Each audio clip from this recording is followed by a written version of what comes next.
Hi there. I apologize that this video is a day late, but my microphone decided not to record the audio properly, so I had to redo it and I got frustrated trying to fix it, so I just set it aside, went and did something else, so it's coming out today instead of yesterday. This video is just supposed to be an update, and I apologize if there's any sniffling or heavy breathing in this video. My allergies are acting up today, and I don't really know if I'll be able to cut all of that out, so just bear with me. Alright, my mic is not working with me at all. Sorry. Hopefully you can't see the actual mic. But I just wanted to discuss a couple of different things relating to my channel, including what the future of my channel is.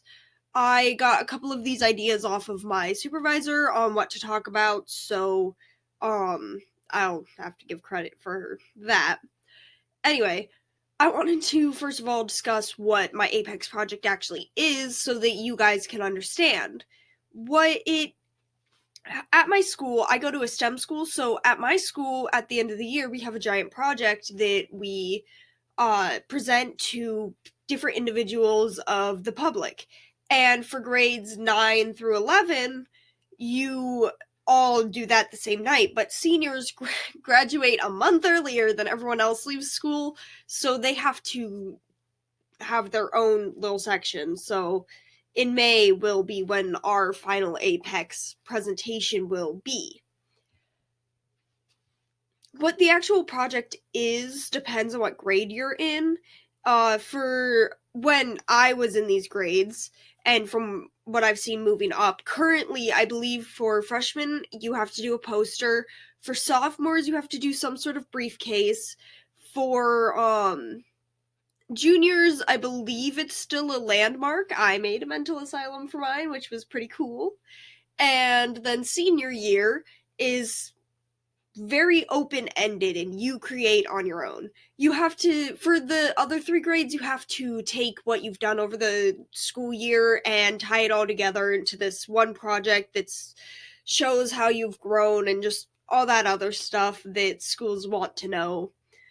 For senior year, again, like I've said, you create the project. You have to completely come up with it from scratch. You have to find your own supervisor or where you're going to be interning.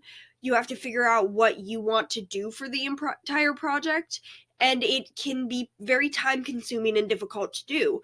I know a couple of people really struggled to get their projects set up or their internship set up, and I actually know a couple people who weren't able to do it because time ran out, and there are other factors into that I won't go into.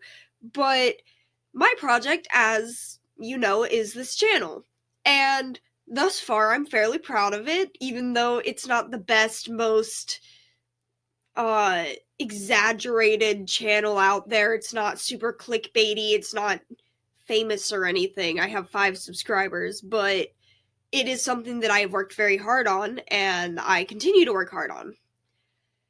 What we had to do last school year when I was in 11th grade, junior year, I had to come up with SMART goals, which I went over in my How to Set Goals video, and I had to come up with some way to get into the mental health psychology field without having a degree, which can be very difficult because to do pretty much anything in relation to what I want to do in the future is is pretty difficult without a degree.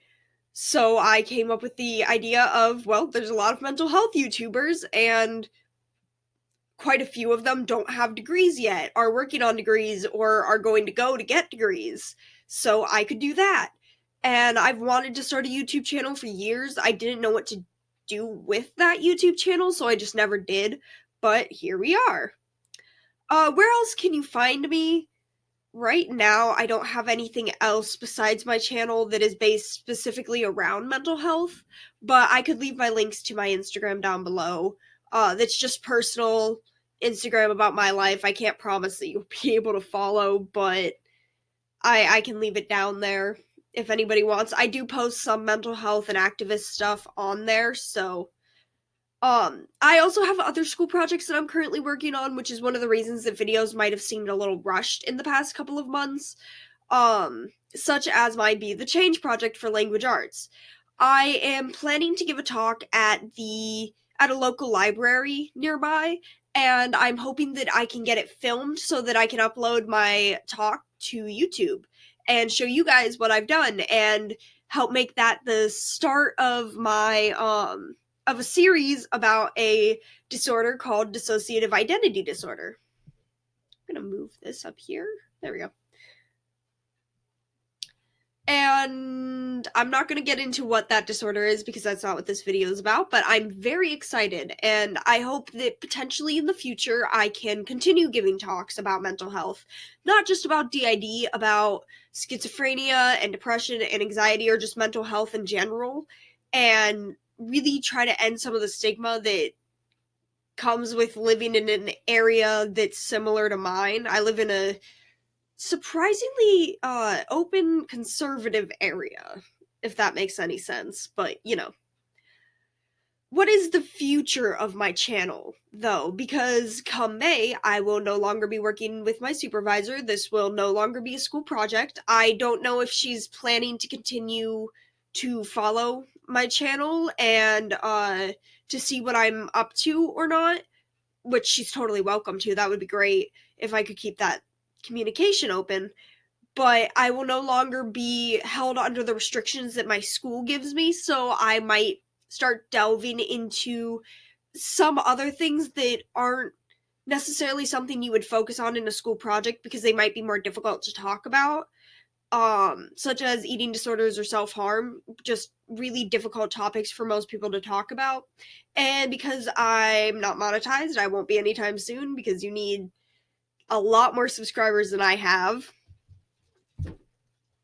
I don't really have to worry about losing monetization. So that is another plus. And I just wanted to talk a little bit about what I have learned because of this project and some of the mistakes that I've made doing this project for future biomed students and future YouTubers that want to delve into some of the stuff that I'm currently doing. And a lot of what I've learned is just relating to time management and work ethic, because up until this school year, I did not really have time management or a work ethic. And now I do. Now I can get things done at least close to when they're supposed to be done, which is a great improvement. And some of the mistakes that I've had is just procrastinating filming, a lack of motivation / senioritis, as some people call it. If you didn't know, in America where I live, we call 12th graders seniors. I don't know why. It's just a thing that happens.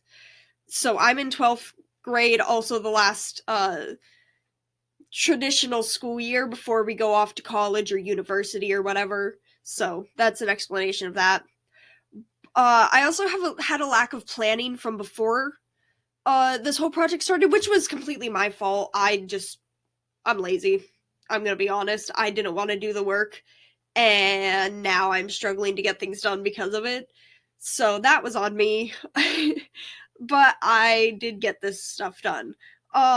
And my advice for future biomed students that might want to do something similar to my project, such as a YouTube channel in general, is to just really make sure that you're getting videos out on time, perhaps make an Instagram or something, or whatever social media that comes out by the time you see this, to make a profile on there to really show people and get your name out there. And I need to work on that because I have an art-based Instagram, but I haven't been on it in months because I just don't usually think about it.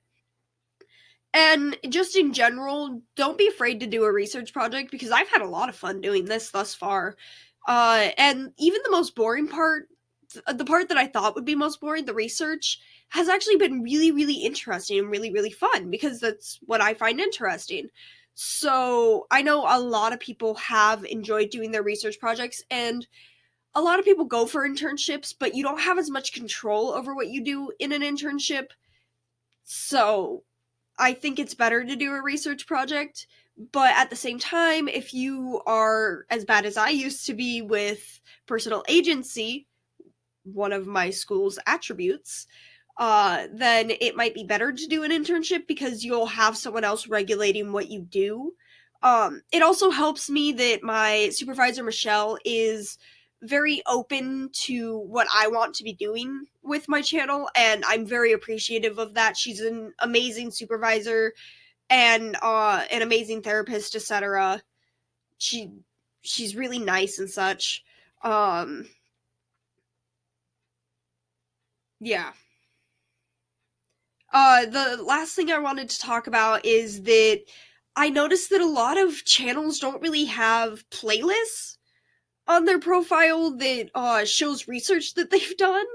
And I think that's kind of silly because it's kind of hard to remember every single source that you have. So I just, when I'm researching, if I'm watching a lot of YouTube videos, I just put them in a playlist that's public so you guys can see it. The only playlist that I don't have that's public is full of videos that I want to watch, but that I don't have time for right now, or just sillier videos for me to watch to help me research, but aren't quite as serious or researchy based. So if you go to my channel and find the playlist section, you'll be able to find tons of playlists at this point that are just filled with research you can do to start going down your own rabbit holes and find out your own research. It's really fun, actually. And if there's any disorders that you don't see there or anything you want me to look into for you, if you don't have the time or the ability to, then just let me know and I can start up a playlist for you. And that's really everything.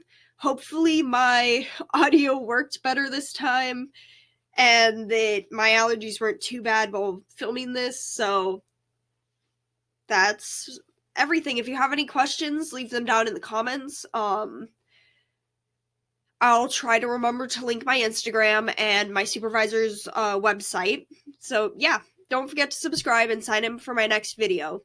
I'm excited to see